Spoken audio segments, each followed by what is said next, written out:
Can you tell us a bedtime story? Fixza asked. Crald said, rubbing his chin in thought. Aren't we too old for that? Crald asked, wrinkling his nose at the idea.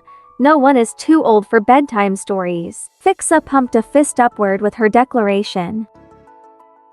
That's true. Grown-ups tell each other stories all the time. Crald agreed. I guess, Crald said, laying down on his mat with a sigh. Yay, Fixza cheered, then laid back on her mat too, watching Crald expectantly. Once there was a young orc named Grath whose clan went to war with ogres. His father was too old to fight, so he gave his son his armor and weapons, even though what the son truly wished to do was help others. However, he was no Urgora, one with no honor, so he put on his father's armor and took up his father's axe and shield, then went with the others to the war camp to fight for their clan. When he arrived at the camp, he happened upon an orc younger than him. This orc had no boots. Here, brother, Grath said, you surely need these more than me, and he gave the orc his boots.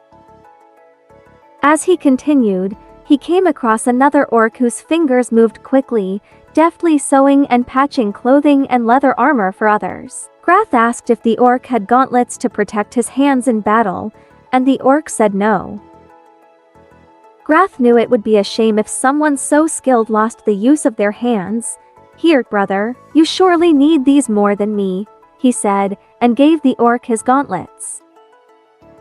Moving on, he came across an orc loading a wagon with rocks for the catapults. There were not many wagons, so the orc was loading them high above her head. Grath knew she could be hurt if the rocks fell on her head, so he asked if she had a helmet, and she said no.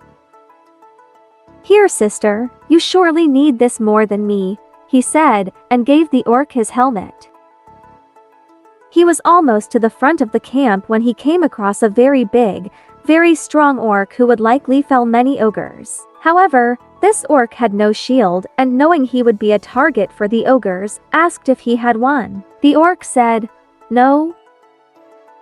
Here, brother, you surely need this more than me, Grath said, then gave the orc his shield. Finally making it to the front, he came across an orc who was told by the armorer they had no more weapons. Knowing in his heart he was meant to help others, he handed the orc his axe and said, here, sister, you surely need this more than me. That was when the ogres attacked.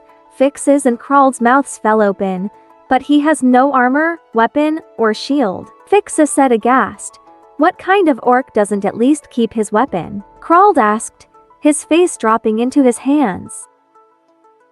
Crald held back a smile, then continued. Time slowed for Grath as an ogre charged right for him, but then the ogre froze completely, a giant club held over its head to crush Grath. Looking around, then finally up to see what might have caused the ogre to freeze, stars began to fall at Grath's feet. They didn't stop once they hit the ground, but quickly rose in a whirl before forming a wolf twice the size of the ones the Warsong clan would ride.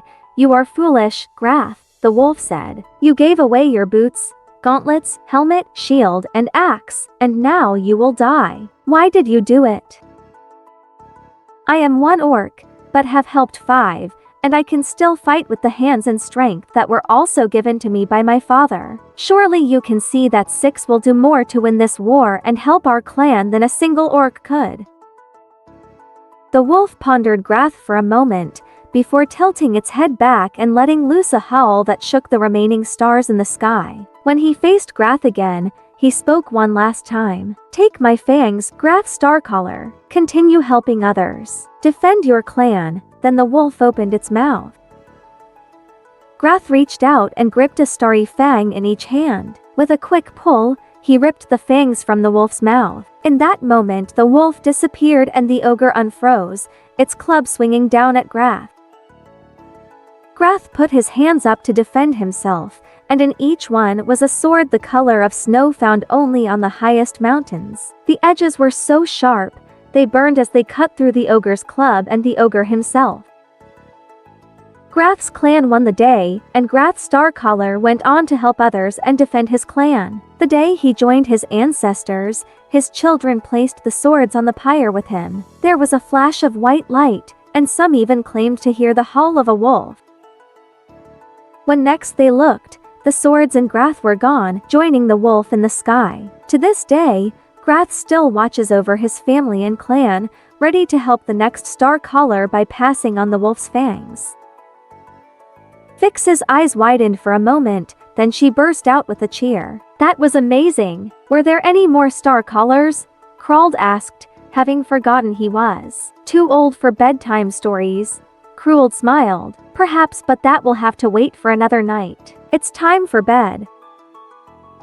Ah, Fixza groaned. Just one more? She begged. Please? Crald added. Crald pretended to think about it for a moment before relenting. I suppose one more won't hurt. Yay! The children cheered together. The next Starcaller was an orc named Shurza, and more than one more story was told that night, and as the stars shone overhead, who was to say they weren't listening and waiting for the next Starcaller? This story was inspired by the fairy tale, The Star Money. I'll put a link to the wiki in the comments. Thanks for listening, Starcallers. Don't forget to use the starry fangs to defend the subscribe button, then help those notifications by slashing the bell. Until the next chapter, I hope you all have a great rest of your day or night. See you later.